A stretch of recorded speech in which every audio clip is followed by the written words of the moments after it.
Welcome to the WoW podcast, where we bring you inspiring stories and insights from our university community. Tune in for conversations about growth, success, and the power of communication in the academic world. So get ready to soar with us on the wings of wisdom. Hello, everyone. In today's episode of the Wings of Wisdom, the WoW podcast, we're pleased to welcome Julie Donatini. She's an educator and accessibility advocate whose career reflects a deep commitment to inclusive education, student support, and collaborative practice across educational settings. Julie currently serves as the director of the Student Accessibility Center here at Ashland University. Her professional journey spans more than 2 decades. 2 decades, and includes extensive experience in early childhood intervention, special education, higher education instruction, autism consultation, community-based programming, and facilitating a college experience that integrates accessibility and inclusion into every facet of life here on campus. Her career is grounded in advocacy, collaboration, and the belief that accessibility and belonging are essential to student success. So, Julie, thanks for joining us today. Thank you. Thanks for having me. Yeah. I'm going to start out with a couple of questions, and then I will pass it off to Lauren. Today, we are joined by Dr. Andrew Roble, who is our Associate Director of the Writing and Communication Center, and Lauren Stover, who is one of our great communication coaches here in the center. So, Julie, your career has spanned, early childhood, K-12, higher ed, and community-based work. How has this wide range of experiences shaped your overall approach to student support and accessibility? Yeah, so I feel like I kind of have to go back to the beginning to kind of where I started to talk that through, leading up to where I'm at today, because everything that I've done up till present day, I think led me to be here for a specific reason. So it's kind of good to go back to that. So I'm going to age myself also by going way back, but we were just talking about age. So I actually grew up had the privilege of having a boat with my parents had a boat. So in the summer, we would spend the summer on the boat. And there was a boy my age who was in a wheelchair on the same place that our boat was. And we grew very close. And so I befriended him. We were best friends. And so I just kind of lived life with him in a wheelchair. He was paralyzed from the waist down. His name was Joey. And again, all the way from we were very young, all the way up through high school, even into college, we were buddies. And that experience taught me that disability was just it was a part of him. It wasn't separate from him. It was all intertwined. And we operated like it wasn't even a thing. My dad put a life jacket on him and threw him in the lake when he didn't know he could swim. And the best part was he and we would go to Cedar Point in the summers and use his handicap pass to be able to take multiple rides on rides. So we banked on that versus, looking at it as a negative thing. So that was really instrumental for me and formative for me to know that this was a passion of mine. This was inclusion was more theoretical. Wasn't theoretical, it was more lived, and I got to experience it. So that then led me into high school to working at Camp Nahop for students with behavioral difficulties. And that's where I kind of intersected with students with autism and fell in love with that. I just got the students I understood, especially with behaviors I understood. And so that was formative as well. Then led me into college where I went to Bowling Green State University. 1 second, I'm going to turn my email off because it's going to keep dinging. I forgot to do that. Actually, okay. I will do that too. Keep dinging. Anyway, okay. So then when I got my degree, then I taught K-3 special ed. I also taught preschool special needs. In that time, I took what I learned with being with families of families who had students with disabilities and interacting with them, which I did a lot in college. I befriended families I, babysat students with disabilities. Like it just became my whole world. So I learned the family system, the unit, how much that mattered. And then heading into teaching in the public system, learning about the disability law, which is Individuals with Disabilities Education Act, which provides a ton of support for students with disabilities. So that's the world I lived in. That's what I knew very, very well and loved. And then I took a break. I had 3 daughters, and then came here to the higher ed world, which is a different disability law. So everything I learned previously, as far as the family system, the unit, what matters to these students with disabilities and how to help them be successful, then took me into, now there's this transition when a student with disabilities graduates and they come to college and they lose a lot of the support system because they're under a new disability law. And it's very challenging. So not only are you learning how to go to college like everybody else is doing, you're learning how to go to college with your disability without your support system. So the cool thing that I think is cool is that I get to be that person when they seek me out, to be in that transition gap. I get to be that person right in the gap for them and with them, and support them through that process and explain it and link them to resources on campus and just, the whole gamut of that. So everything I did kind of makes me passionate about what I'm doing today.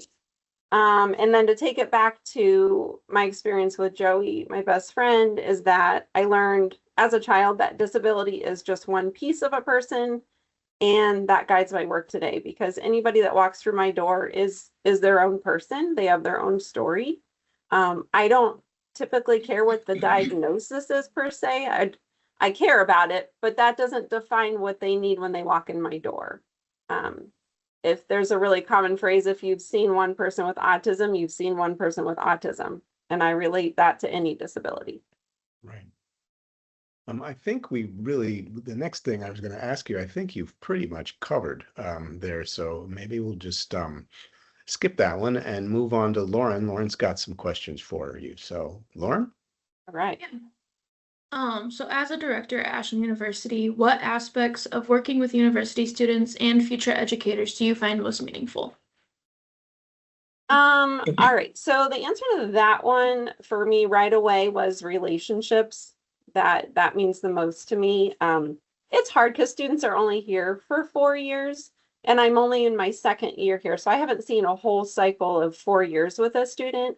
But it's hard. I only see them if they want to take their testing accommodations or they need their updated letter. But I'm trying to kind of shift and get myself out there a lot more, meeting for a student with coffee, or helping Janelle at the rec center with mental health tables and that type of thing, so that I can get out and really get those relationships going. Because I think for me to be effective in my role, I need to have those relationships with students. So that's a really big one for me.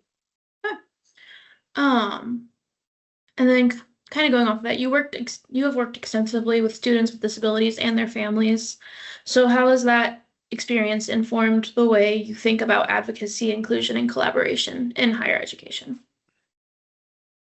Again, another thing that I really am trying to get out there to communicate with faculty, students, everybody, is that oftentimes there's a stigma with disabilities, that it's shameful. There's some pride behind that, or I don't know if there's a narrative that a student has had that, you're really weak if you go get an accommodation or you have some assistance. So I really want to try to work to shift that culture a little bit, for our students, so that they are advocating for themselves and feel comfortable doing that, feel like they can have those conversations or disclose when it's important or it matters, or feel like they can disclose as much as they feel comfortable with. But more than anything, normalizing the conversations. I think often we tiptoe around a disability conversation. I've said before, like, if I'm not, even though I know what I know, if I'm not sure how a student wants me to call them or talk about their disability or approach them or communicate with them. I'm more apt to just ask, like if I want to have, some time with you to build a relationship, would you prefer we meet on campus? Would you prefer we email back and forth? Or, just asking preference, because again, what I said back from Joey is that these are students first. A disability is a part of them, but I think we need to get back to not being so afraid to have those conversations. So your resume reflects a strong background in assessment, evaluation, and individualized planning. How do those skills translate into supporting student success at the university level?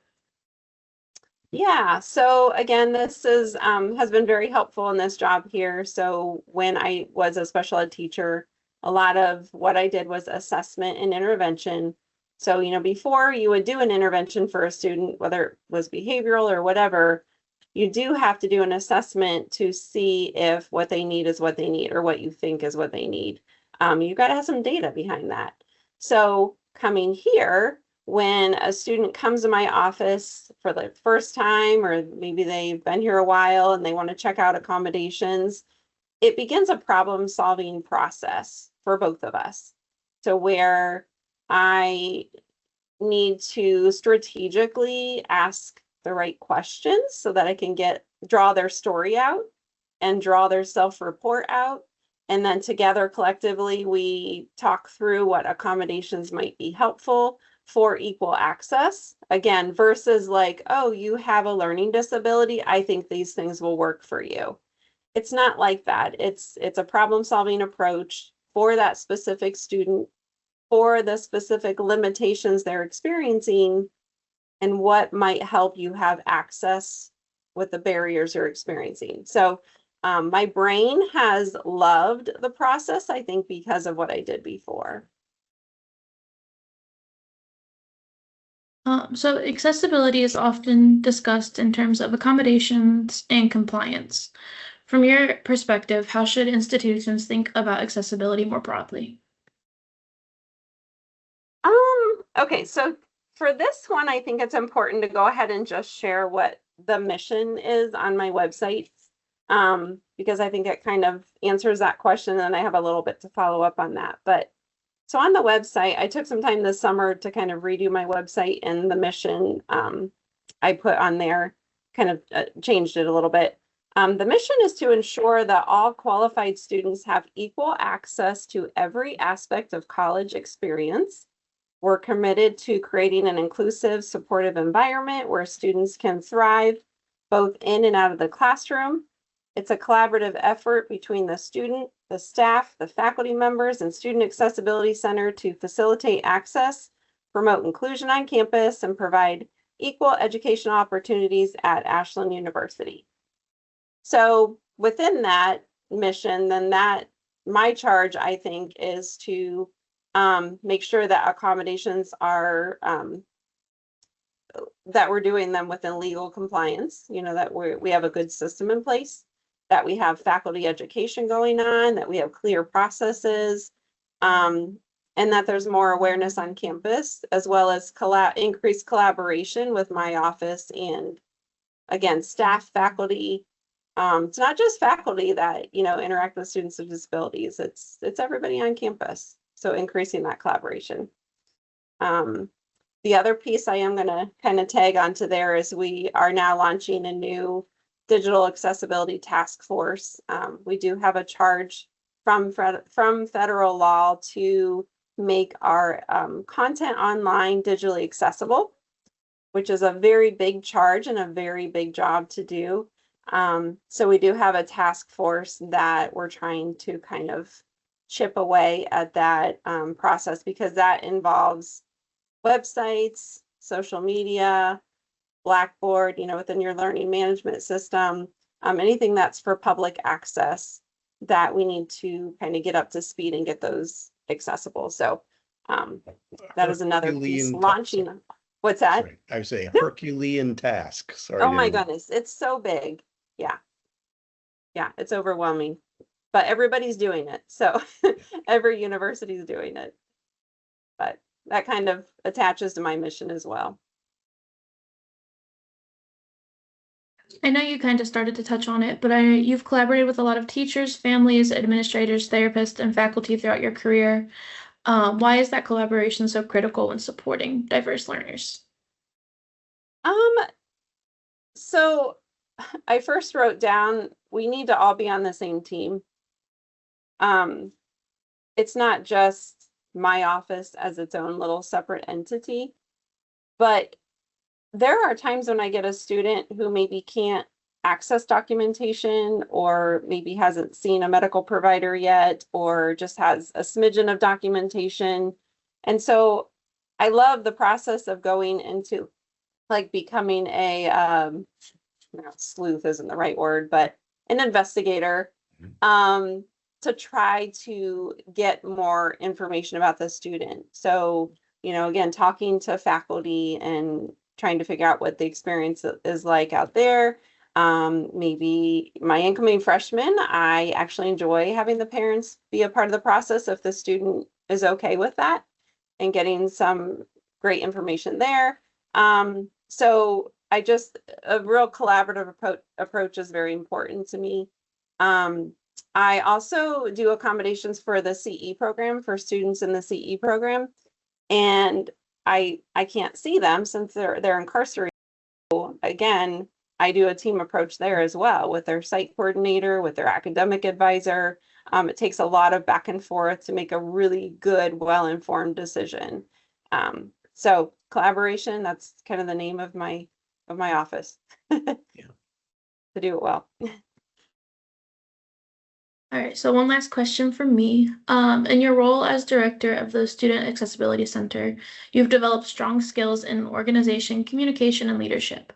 How do those skills enhance your work in campus or on campus and around the Ashland community? Okay. Yeah, just to tag team again off of what I had said before with that collaborative approach. One of the things I'm trying to communicate, especially with faculty, as far as like, okay, here's this accommodation letter, what do I do with it? How do I implement it? Is rather than me evaluating you when we come together, let's work together. It's not so much about me.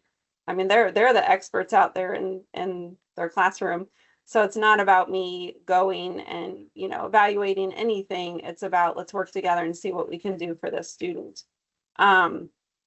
The other very fascinating thing I think about this job, and when I'm with other disability service providers, we do talk about this, is that I have communication with just about almost everything on campus, right? So like departments, anywhere from financial aid to course faculty to facilities to, I have to be able to have the personality to collaborate with a lot of people because it's really, really important on behalf of the student. So I have to be able to bend and flex and have good communication skills, because I work with a lot of different people at all different times.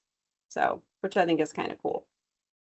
Yeah, I think of the WCC here is sort of like the middle of the wheel and the spokes going out, but you have way more spokes. It's for the most part academic spokes where you are dealing with all aspects of this campus just daily. So yeah, it's pretty fascinating because it's not just academics. So it's housing accommodations, it's dining accommodations. If there's a food allergy, temporarily, if there's an injury on campus and an elevator's down, then I might assist there. Or they need to park closer or something like that. And then emotional support animals and service animals. Like I said, the CE program. So yeah, it's spans. And then just events. If there's an event that a student can't access. So it's like everything on campus needs to be accessible for the students that come to my office. Yeah. great. Okay, thanks, Lauren. So let's pass the next set of questions over to Dr. Andrew Rowe.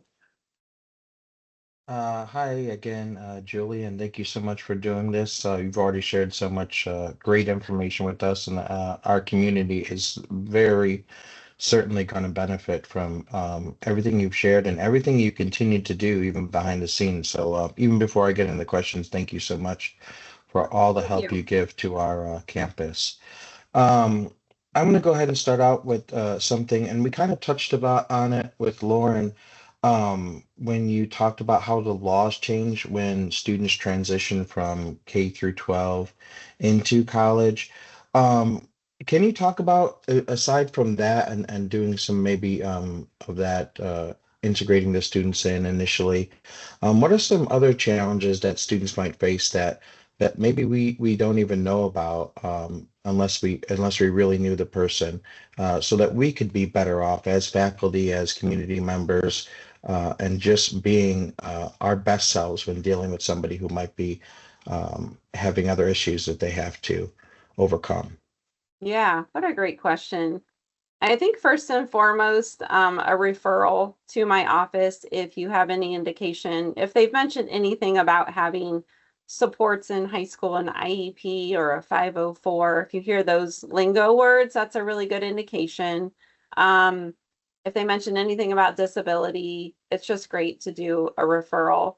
I always try to tell students, again, I'm trying to shift this narrative. Even if you come to see me, it doesn't mean you're signing up for anything. It doesn't mean that we're going to give you an accommodation that day. It's the beginning of a conversation. And it might be that we talk your freshman year and you come back your junior year because you remember that we had a conversation and you decided maybe it's time to get some support. So, I really try to just get students in my door so that they can just know who I am and see who I am. So even if a referral comes, it may not turn into anything that you're going to see with an official accommodation, but it might be something that helps them down the road. So there's that piece. So yeah, we did talk about that transition where like they don't have parents over them, a principal over them, those types of things. And the biggest piece is that they have to self-initiate. So when you're in high school, there's something called Child Find where the district has to go find students with disabilities. When you are in higher ed, you have to come find it yourself. I can't go ask you or, you know, do something on campus like a table and say, hey, come to my office. It really has to be their choice and they'll self-initiate. So there's that piece.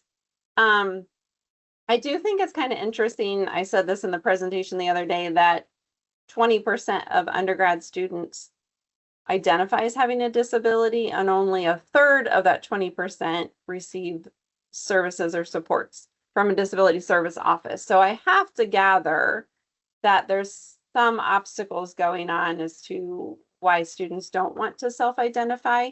I don't fully know what that is, other than, again, some of the stigma out there, being concerned, not even knowing who I am or where I'm at.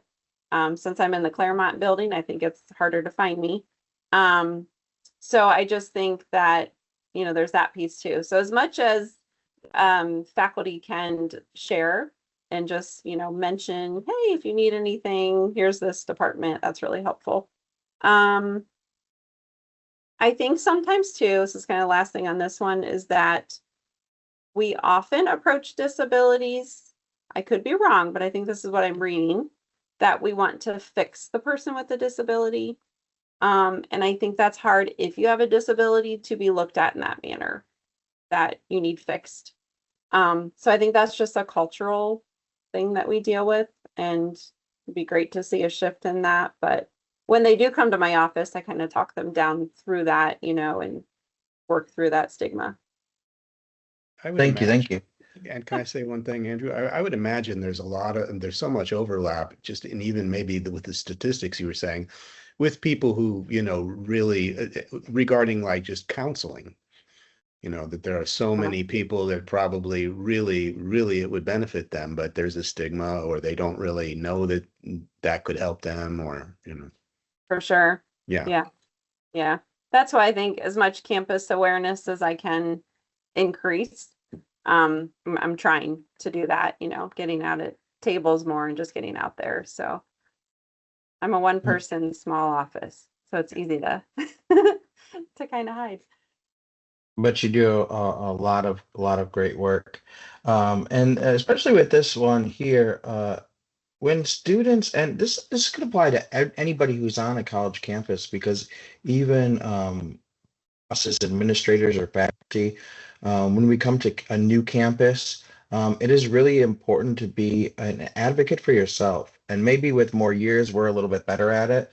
But Mhm. students coming in, from any background, facing any challenge, they often struggle with this self advocacy. Is there Yeah. some ways that we could help students be better advocates for themselves? And if so, should that be like a university wide policy? How could we shape an environment that promotes that self advocacy? Yeah, that's a really good question.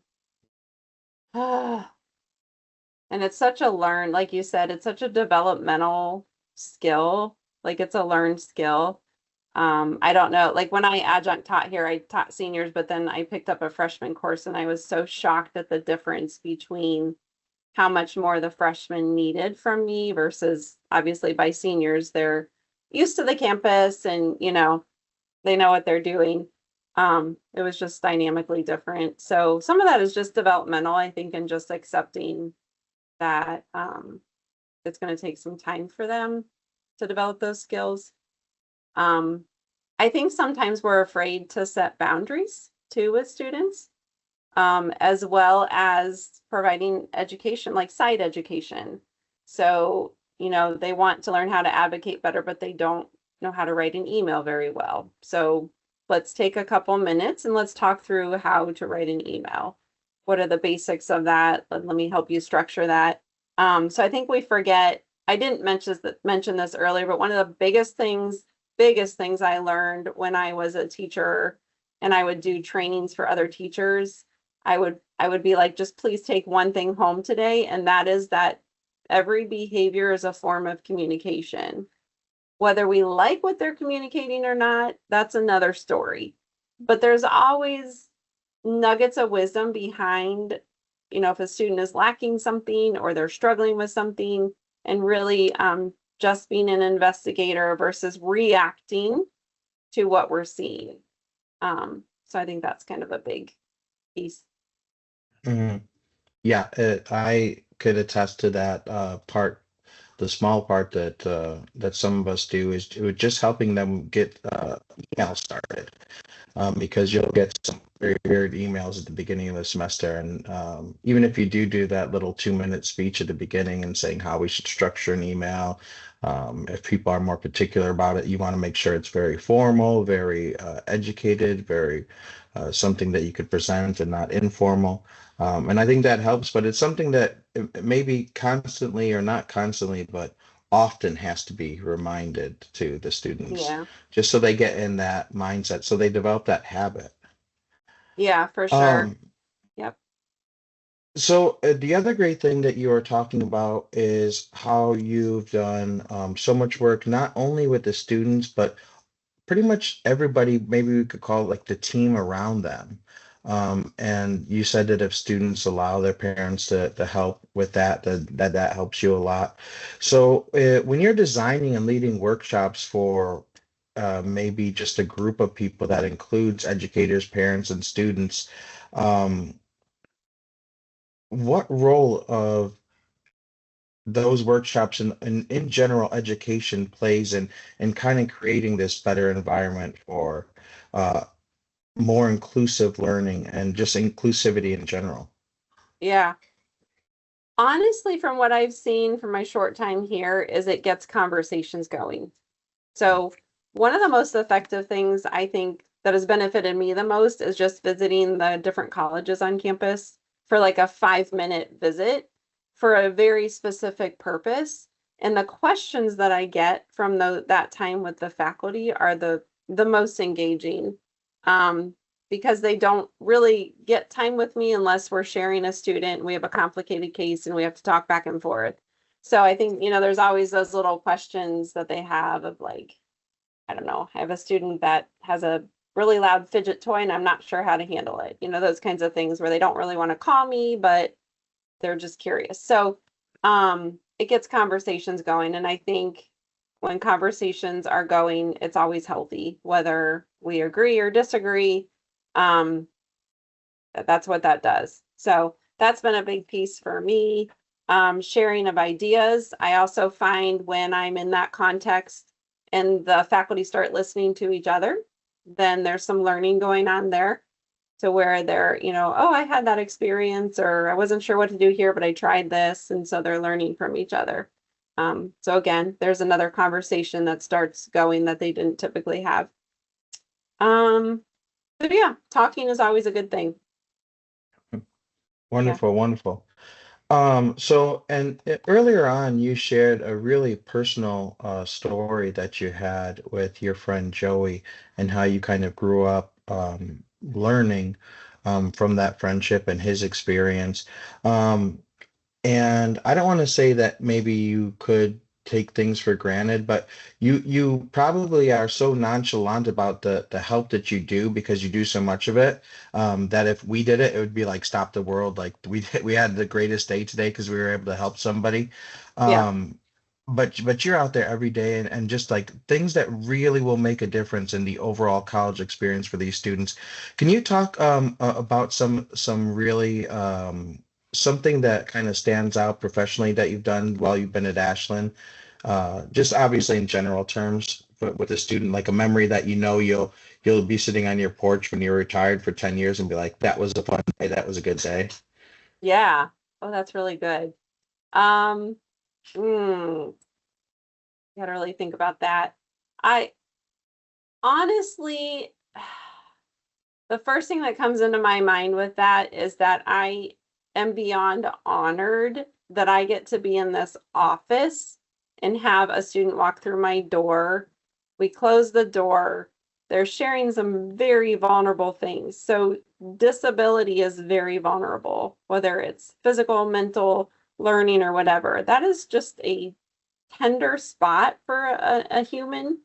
And I get to be there for that. So they know that there's confidentiality. They know when they leave my office, it's not going to go anywhere. So I don't know. That's just been such an honor.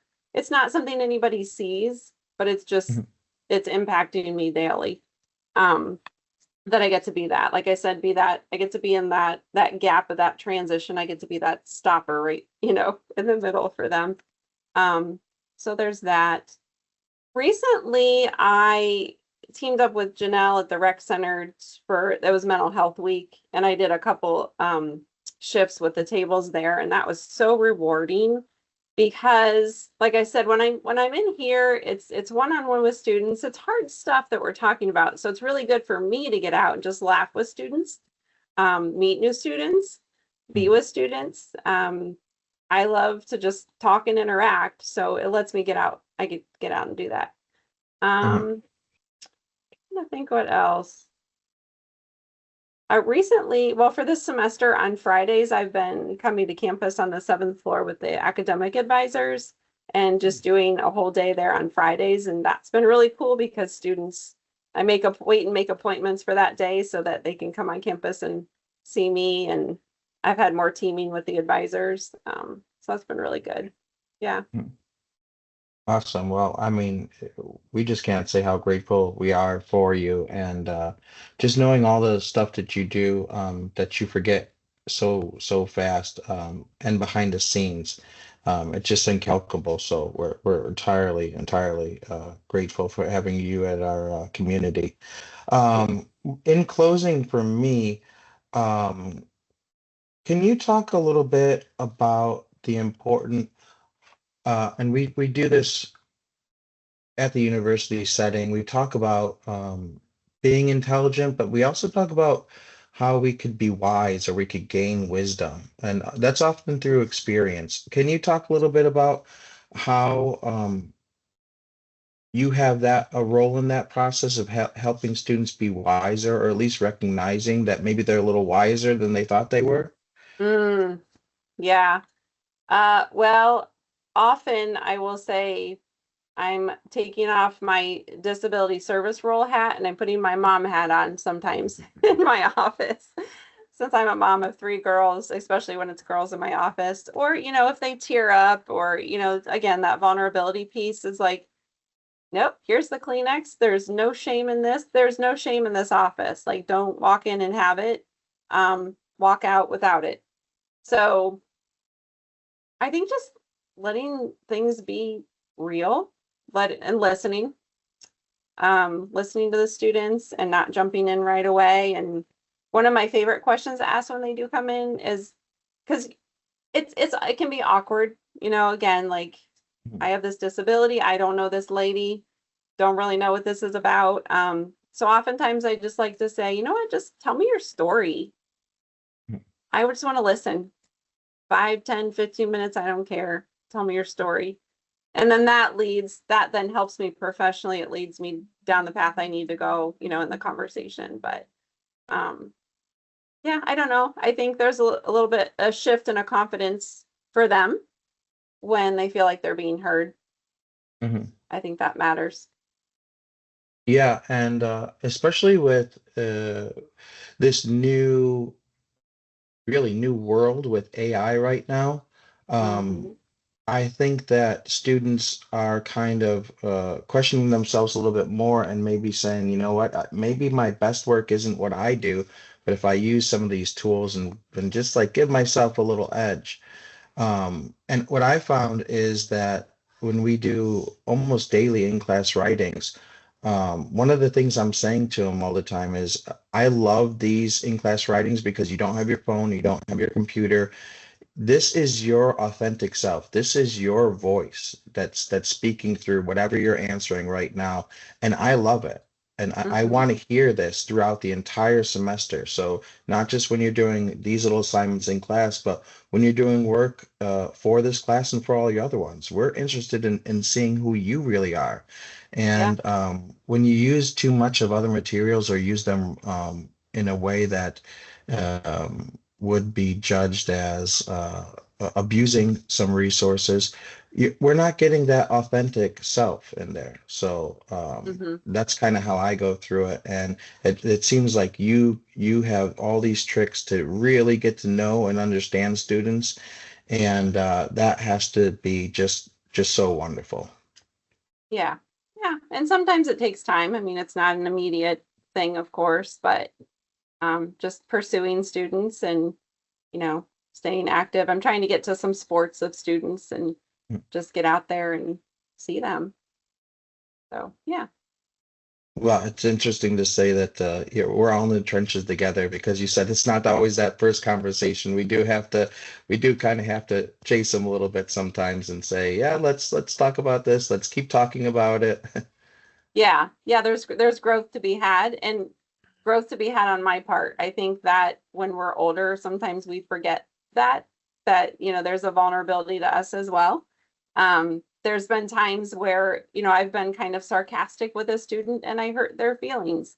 And so I had to go back and repair that relationship and just, you know what, I kind of screwed up. I didn't say that right. So I think when we allow ourselves to be a little bit more humble as well, I think that that's well received by students. Um, Lauren, you could probably answer that, how that feels from an adult. Wonderful, wonderful. Thank you so much for your input here, and just for, like I said, everything you do to make our campus so much better for all parties. We really appreciate it. And I'll go ahead and hand it off to my friend David. Yeah, thanks so much, Julie. This has been great, and thanks for joining us today, taking the time to do that. I think you are providing a really valuable aspect of this campus. It's just essential, and it's great to see you thriving in this position, and that's a great thing to see. So, and it's all of this is so meaningful. There's so many, like I said, so many parallels between counseling, between what you're doing, between teaching, that it's all about conversations and paying attention, Yeah. basically, and so anyway, I think we'll just close for now, but thanks so much for being here, and thanks to Lauren and Andrew And I didn't introduce myself at the beginning, I don't think, but I'm David Carl, and I'm the head of the Writing Center, the Writing and Communication Center here, and happy to be here and happy to do these several times this semester. So thanks, everybody, and we'll see you on the next edition of the WoW Podcast. Thank you for tuning in to the WoW Podcast, where curiosity meets inspiration. Brought to you by the Writing and Communication Center at Ashland University.